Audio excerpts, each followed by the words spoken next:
আন্তর্জাতিক গণতন্ত্র দিবস উপলক্ষে বিএনপির চট্টগ্রাম বিভাগের শোভাযাত্রা অনুষ্ঠিত হয়েছে চট্টগ্রাম নগরে।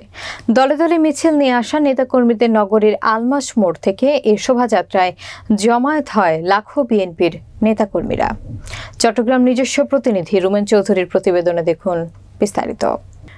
মঙ্গলবার বিকেলে নগরীর আলমাসের সামনের মোড় থেকে শুরু হয়ে বিভিন্ন সড়ক প্রদক্ষিণ করে লাল দিঘির মাঠে গিয়ে শেষ হয় এ শোভাযাত্রা। এ সময় পুরো এলাকার নেতাকর্মীদের স্লোগানে মুখরিত হয়ে ওঠে। চট্টগ্রাম মহানগর, উত্তর ও দক্ষিণ জেলা ছাড়াও কক্সবাজার, বান্দরবান, খাগড়াছড়ি, রাঙামাটি, নোয়াখালী, ফেনী, লক্ষ্মীপুর জেলা, উপজেলা ও পৌরসভা থেকে বিএনপি এবং এর অঙ্গ সহযোগী সংগঠনের নেতাকর্মী সহ সমর্থকরা যোগ দিতে দেখা গেছে এ শোভাযাত্রায়।